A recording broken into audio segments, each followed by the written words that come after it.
Hello friends, this is Padmini. Welcome to my channel. Today's recipe is rasam powder.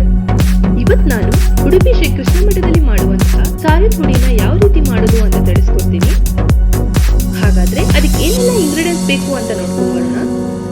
Guntur ಮೆಣಸು 50 gram, ಬ್ಯಾಡಗೆ ಮೆಣಸು 100 gram, ಕೊತ್ತಂಬರಿ ಬೀಜ 100 gram, ಮೆಂತೆ 1 tea spoon, ಕರಿಬೇವಿನ ಎಲೆ 15, ಸಾಸಿವೆ 1 ಟೀ ಸ್ಪೂನ್, ಜೀರಿಗೆ 2 ಟೀ ಸ್ಪೂನ್, ಹಿಂಗ್ 1 ಟೀ ಸ್ಪೂನ್, ಕಾಳು ಮೆಣಸು 1 ಟೀ ಸ್ಪೂನ್. ಮೊದಲಿಗೆ ಎಲ್ಲ ಇಂಗ್ರೀಡಿಯೆಂಟ್ಸ್ ಗಳನ್ನ ಸಪರೇಟ್ ಆಗಿ ಸಣ್ಣ ಊರಿನಲ್ಲಿ ಫ್ರೈ ಮಾಡ್ಕೊಳ್ಬೇಕು. ಇವಾಗ ಒಂದು ಬಾಣಲಿಗೆ ಕೊತ್ತಂಬರಿ ಬೀಜನ ಹಾಕಿ ಸಣ್ಣ ಊರಿನಲ್ಲಿ ಕಲರ್ ಚೇಂಜ್ ಆಗೋವರೆಗೂ ಫ್ರೈ ಮಾಡ್ಕೊಳ್ಬೇಕು. ನೋಡಿ ಇವಾಗ ಇದು ಚೆನ್ನಾಗಿ ಫ್ರೈ ಆಗಿದೆ. ಇದನ್ನ ಒಂದು ಪ್ಲೇಟಿಗೆ ತೆಗೆದಿಟ್ಟಿದ್ದೇನೆ. ನೆಕ್ಸ್ಟ್ ಇವಾಗ ಅದೇ ಬಾಣಲಿಗೆ ಜೀರಿಗೆನ ಹಾಕಿ ಫ್ರೈ ಮಾಡಿ. ಇವಾಗ ಅದೇ ಬಾಣಲಿಗೆ ಕಾಳು ಮೆಣಸನ್ನ ಹಾಕಿ ಫ್ರೈ ಮಾಡ್ಕೊಳ್ಬೇಕು. ನೋಡಿ ಇವಾಗ ಕಾಳು ಮೆಣಸು ಚೆನ್ನಾಗಿ ಫ್ರೈ ಆಗಿದೆ. ಇವಾಗ ಅದೇ ಬಾಣಲಿಗೆ ಸಾಸಿವೆನ ಹಾಕಿ ಫ್ರೈ ಮಾಡಿ. ನೆಕ್ಸ್ಟ್ ಇವಾಗ ಮೆಂತೆನ ಹಾಕಿ ಮೆಂತೆ ಕಲರ್ ಚೇಂಜ್ ಆಗೋವರೆಗೂ ಫ್ರೈ ಮಾಡ್ಕೊಳ್ಬೇಕು. ಇದನ್ನ ಒಂದು ಪ್ಲೇಟಿಗೆ ತೆಗೆದಿಟ್ಟಿದ್ದೇನೆ. ನೆಕ್ಸ್ಟ್ ಇವಾಗ ಅದೇ ಬಾಣಲಿಗೆ ಕರಿಬೇವು ಸೊಪ್ಪನ್ನ ಹಾಕಿ ಕರಿಬೇವು ಸೊಪ್ಪು ಗರಿ ಗರಿ ಆಗೋವರೆಗೂ ಫ್ರೈ ಮಾಡ್ಕೊಳ್ಬೇಕು. ನೆಕ್ಸ್ಟ್ ಇವಾಗ ಗುಂಟೂರು ಮೆಣಸನ್ನ ಹಾಕಿ ಕಲರ್ ಚೇಂಜ್ ಆಗುವವರೆಗೂ ಫ್ರೈ ಮಾಡ್ಕೊಳ್ಬೇಕು.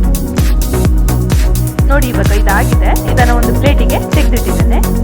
ನೆಕ್ಸ್ಟ್ ಇವಾಗ ಅದೇ ಬಾಣಲಿಗೆ ಬ್ಯಾಡಗೆ ಮೆಣಸನ್ನ ಹಾಕಿ ಕಲರ್ ಚೇಂಜ್ ಆಗೋವರೆಗೂ ಫ್ರೈ ಮಾಡ್ಕೊಳ್ಬೇಕು.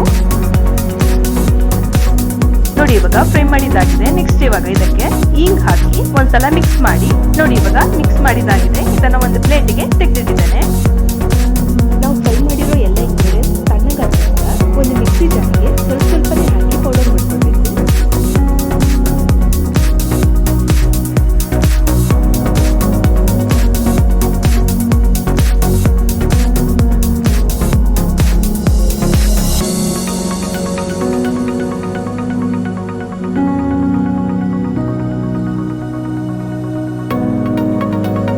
ನೋಡಿ ಇವಾಗ ಸಾರಿನ ಹುಡಿ ರೆಡಿ ಆಗಿದೆ.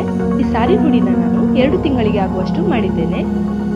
ನೀವು ಸಾರಿನ ಹುಡಿನ ಮಾಡಬೇಕಾದ್ರೆ ಸ್ವಲ್ಪನೇ ಮಾಡಿಟ್ಕೊಳ್ಳಿ. ಹಾಗಾಗಿ ನೀವು ಸಾರಿನ ಹುಡಿನ 1 ಅಥವಾ 2 ತಿಂಗಳಿಗೆ ಆಗುವಷ್ಟು ಮಾಡಿಟ್ಕೊಳ್ಳಿ. ಆವಾಗ ಸಾರಿನ ಹುಡಿ ಫ್ರೆಶ್ ಆಗಿ ಇರುತ್ತೆ. ನೋಡಿದ್ರಲ್ಲ ಫ್ರೆಂಡ್ಸ್, ಉಡುಪಿ ಶ್ರೀ ಕೃಷ್ಣ ಮಠದಲ್ಲಿ ಮಾಡುವಂತಹ ಸಾರಿನ ಹುಡಿನ ಯಾವ ರೀತಿ ಮಾಡೋದು ಅಂತ. ಈ ರೆಸಿಪಿ ಇಷ್ಟ ಆದ್ರೆ ಲೈಕ್ ಮಾಡಿ, ಶೇರ್ ಮಾಡಿ, ಕಮೆಂಟ್ ಮಾಡಿ, ಹಾಗೆ ಸಬ್ಸ್ಕ್ರೈಬ್ ಮಾಡೋದನ್ನ ಮಾತ್ರ ಮರಿಬೇಡಿ. Thank you.